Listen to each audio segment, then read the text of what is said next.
Sophia Marzett, reporting for Audubon News. April 4th will mark the 85th anniversary of Dr. Maya Angelou. I thought we could take this time to ask random citizens in this area questions about Dr. Maya Angelou. I'll ask them a few questions. They will answer. Their answers will surprise you. Coming up next.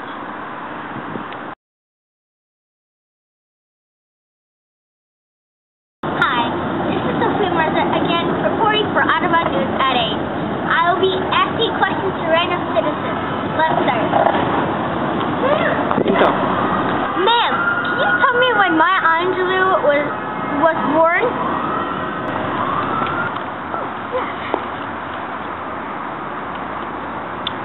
Well, I have to think about that.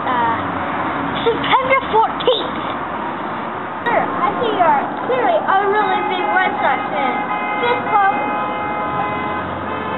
Can I ask you, what happened to Maya Angelou when she was only 3 years old? I remember that perfectly.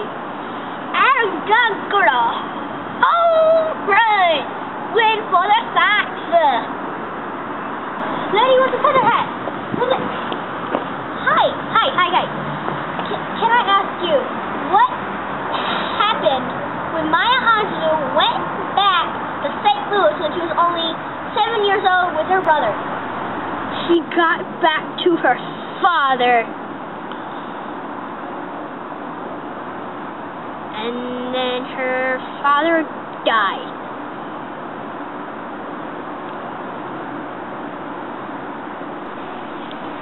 Hi, I'm Sophia Marzett, reporting for Audubon News at 8. It was getting really cold outside, so we decided to move inside. We are now asking citizens inside their homes, knocking on their doors.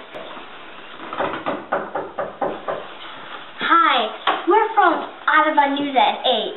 Can we ask you a few questions? Thanks. What was the real name of Maya Angelou, the great and famous poet? Maya, who are we talking about now?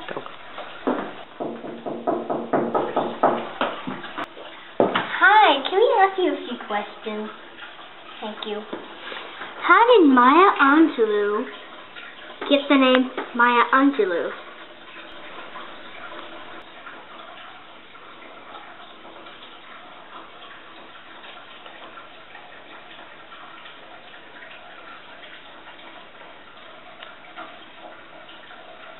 You supposed to do something? You're from the newest network. You're supposed to have a degree in smartness, but apparently you're dumb. Your parents gave it to her. It's on their birth certificate. Hi. Can I ask you a question, please? Thank you. For whose inauguration did Maya compose a poem just for them? Oh, just want some little party here. But I know the answer. It must be that Barack Obama. Such a nice man. Hi. So you've seen all the citizens that we've asked questions to. Here are the answers and some other facts about the famous poet Maya Angelou. Marguerite Johnson was born on April 4th, 1928 in St. Louis, Missouri. Her brother Bailey started calling her Maya's sister, which is how she got her name, Maya. 4 years later, they moved back to St. Louis, Missouri. While there, when Maya was only 8 years old, she was abused by her mother's boyfriend. She confessed this to her brother, who told other members of the family.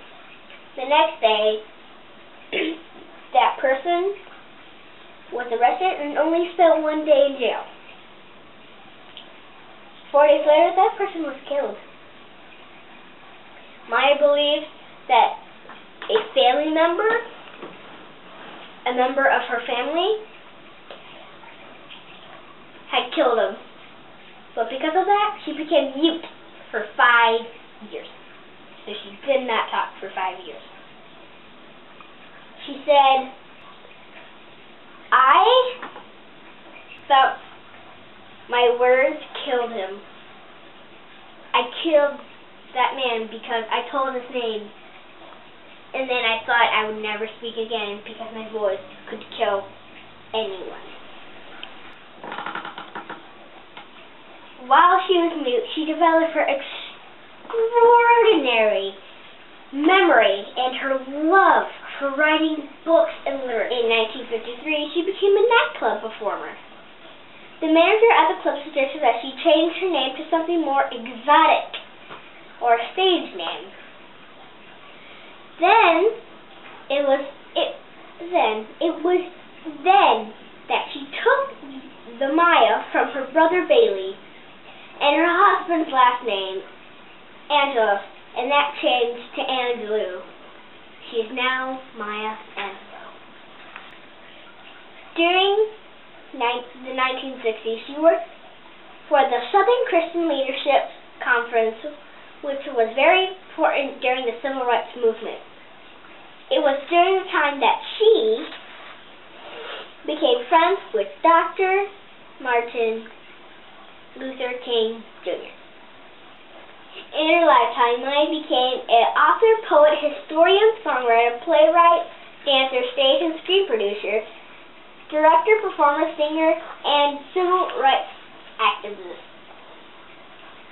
But she was more widely known for her most famous book and poem, I Know Why the Caged Bird Sings. She came up with the book title when she was taking notes for the book. She knew that she wanted the book to be about the human spirits rising in triumphs above life's hardships. Maya remembers the poem Sympathy by another famous poet, Paul Laurence Dunbar. The first line of the poem was, I know why the caged bird sings. And she said that this was a way of saying that no matter what you thought of her situation, she was heading for better days. It details her life between childhood and high school, and up to the birth of her son, Guy, and talks about the hardships she went through, the abuse, and her parents' divorce. Many of Maya's writings are a reflection of her life and is meant to tell others her story and how she triumphs over them. Her stories talk about African American life and our ancestors. She says that remembering the past, honoring those who went before us, will guide us to our future. Her poem, I Still Rise, says that no matter who tries to put me down, I will always overcome it and rise. In 1992, President Bill Clinton asked Maya Angelou to compose a poem to be read at his inauguration. And on January 20th, 1993, she read her poem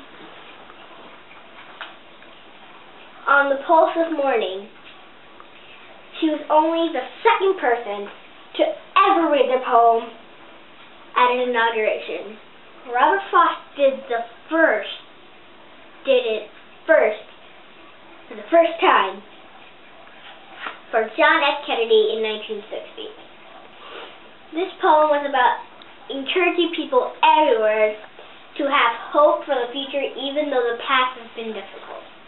In On the Pulse of Morning, Maya uses several types of figurative language. She uses rhyme in the line, any broad alarm of their hastening doom is lost in the gloom of dust and ages. Personification is used when she wrote, but today the rock cries out to us clearly, forcefully. She uses hyperbole in the line, the ages have crouched too long in the bruising darkness. Maya Angelou has been nominated for the Pulitzer Prize and has won the National Book Award for Caged Birds, the National Medal of Arts, And in 2010, President Barack Obama awarded her the Presidential Medal of Freedom. Thank you. And this is my poet, Maya Angelou, one of the world's fantastic poets of all time. Thank you.